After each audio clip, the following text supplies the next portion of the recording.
Fauzan Muklis dari kelas M23.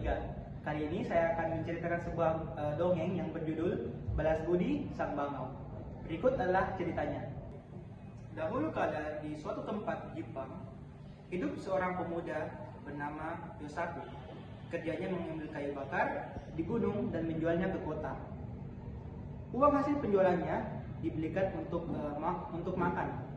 Terus seperti itu setiap harinya. Hingga pada suatu hari, ia ketika berjalan pulang dari kota, ia melihat sesuatu yang menggelepar di atas salju.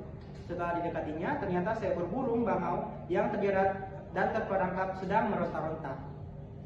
Yosaku segera melepaskan perangkap tersebut. Bangau itu sangat gembira. Ia berputar-putar di atas kepala Yosaku beberapa kali sebelum terbang ke angkasa. Karena cuaca yang sangat dingin, sesampainya di rumah, Yosaku segera menyalakan tungku api dan menyiapkan makanan malam. Saat itu, ia mendengar suara ketukan pintu di luar rumah. Tuk, tuk, tuk.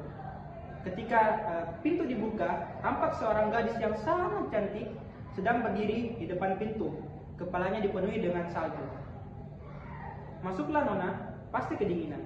Silakan hangatkan badanmu dekat tubuhku," ujar si Yosaku. "Nona mau pergi kemana sebenarnya?" tanya Yosaku. "Aku bermaksud mengunjungi temanku, tetapi karena salju turun dengan hebat, aku jadi tersesat," jawab si Nona tersebut. Bolehkah aku menginap di sini malam ini?" Lanjut dari Nona tersebut. "Boleh saja, Nona, tetapi aku ini orang miskin, tak punya kasur dan makanan," balas Yosaku. "Tidak apa-apa, aku hanya ingin diperbolehkan menginap," jawab si Nona tersebut. Kemudian gadis itu merapikan kamarnya dan memasak makanan yang enak. Ketika terbangun keesokan harinya, gadis itu sudah menyiapkan nasi. Yosaku berpikir bahwa gadis itu akan segera pergi. Ia akan merasa kesepian. Salju masih turun dengan lebatnya. "Tinggallah di sini sampai salju reda," kata Yosaku. Setelah 5 hari berlalu, salju mereda. Gadis itu berkata kepada Yosaku, "Jadikan aku sebagai istrimu dan biarkan aku tinggal di sini di rumah ini." Yosaku sangat merasa bahagia menerima permintaan itu. "Mulai hari ini panggillah aku Otsuru," ujar si gadis. Setelah menjadi istri Yosaku, Otsuru mengajarkan pekerjaan rumah dengan sungguh-sungguh.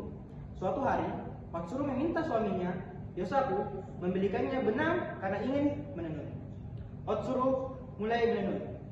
Ia berpesan kepada suaminya agar jangan sekali-kali mengintip ke dalam penyekat tempat Otsuru menenun.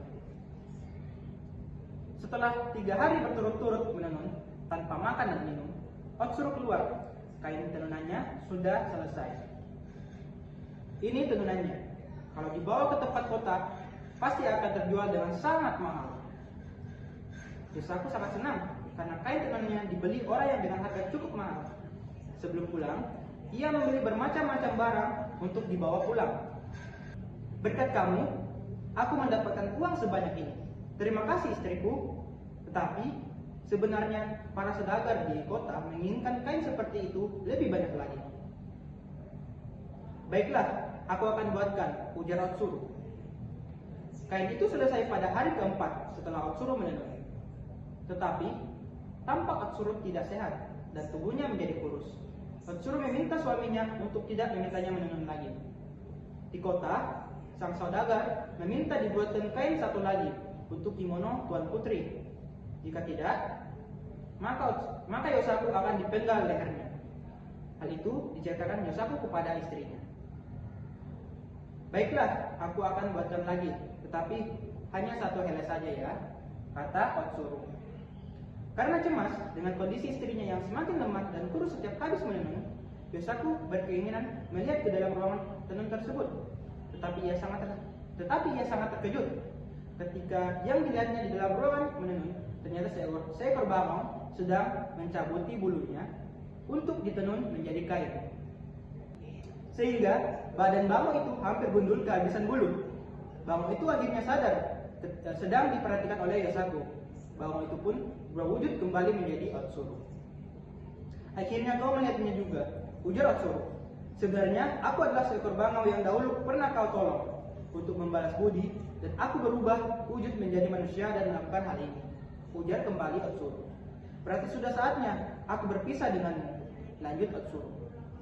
Maafkan aku, kumohon jangan pergi, kata Yosaku. Otsuru akhirnya berubah kembali menjadi seekor bangau. Kemudian ia segera mengepakkan sayapnya terbang keluar rumah ke angkasa. Tinggallah Yosaku sendiri yang menyesali perbuatannya. Itulah cerita dongeng dari saya. Lebih dan kurangnya mohon dimaafkan. Akhir kata, wassalamualaikum warahmatullahi wabarakatuh.